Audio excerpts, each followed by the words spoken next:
your dreams, goals and desire, aspirations,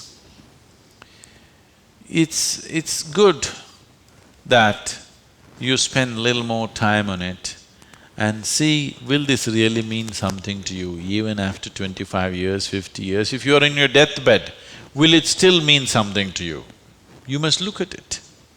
Whatever you're aspiring for, whatever you're dreaming of, whatever goals you have set, will it really mean something? Because most of these goals are traps. They're just traps. You get in, it's only one-way street, you can't turn back.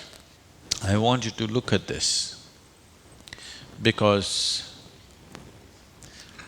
many of them are older than you. You ask them what they dreamed of at 18, they're fortunate it didn't come true.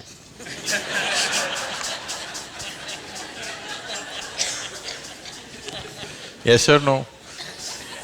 If everything that you desired and dreamed came true in your life, could you live with it?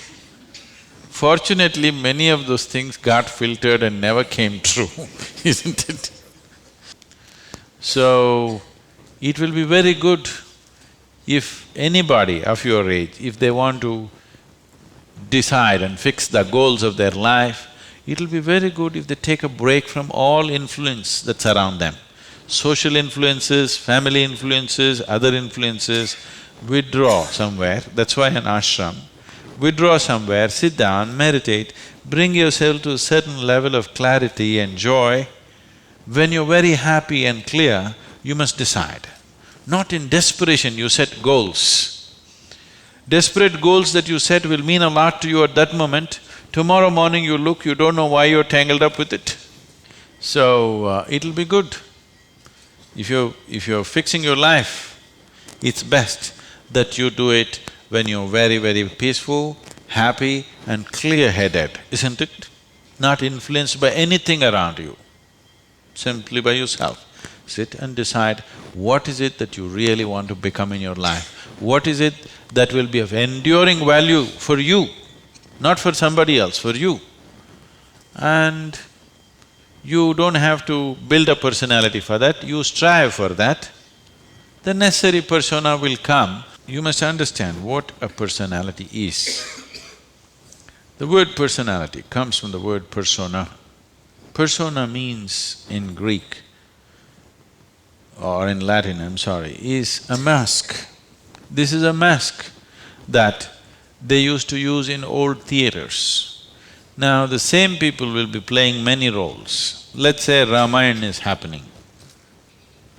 You have to play Rama's role also and Sita's role also and Lakshman's role also. For everything there's one mask. You hold this mask and speak like Rama, keep it down.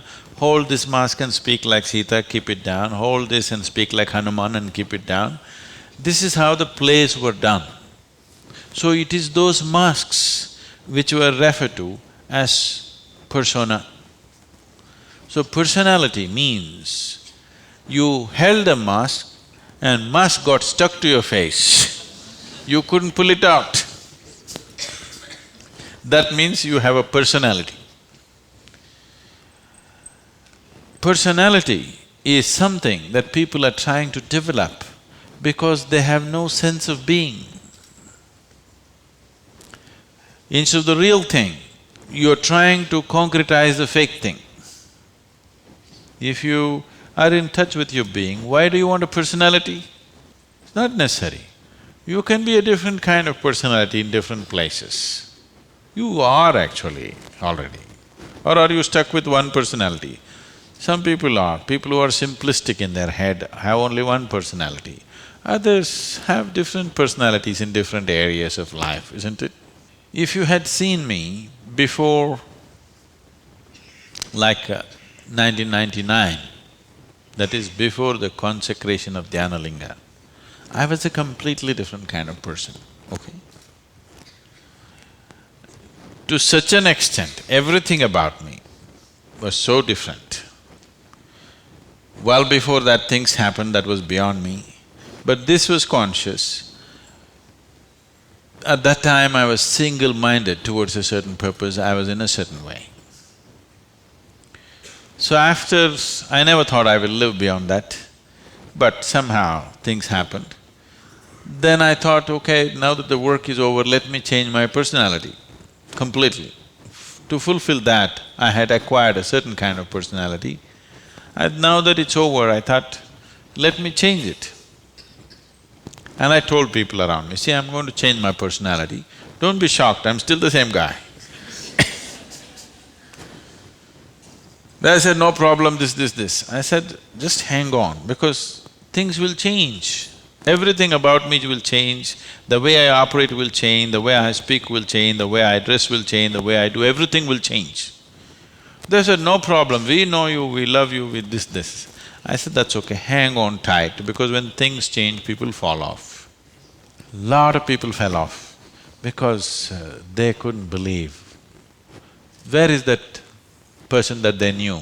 That person just evaporated, you know This is a new person, they can't identify with this new person. I told them and changed. In spite of that, they fell off. So many of them. So many of them who were very dear to me and very close to me, they fell away because I changed so dramatically. And I told them I'm going to change because one phase of work is over, now it's time to change my personality. The way I look, the way I dress, the way I speak, the very way I am, everything about me. I even changed what food I like. I changed my personality, so I thought I'll change my food also. So personality is something that you have taken on, but you have become so unconscious about it that you think it's for real. You're asking how to develop, that means you're making it up, right?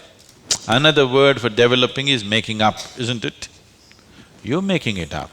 Make it up whichever way is suitable for your kind of activity, but you must be able to keep it down. If it gets stuck to your face, then it becomes misery. Then all suffering will come to you. You can take on any kind of personality, but when you want to keep it down, you must be able to keep it down. There was a sage. He was so wise.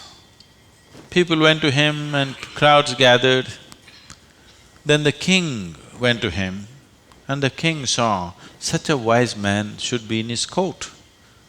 So he told the sage, you must come and become my chief minister, because a wise man like you shouldn't go waste sitting under a tree.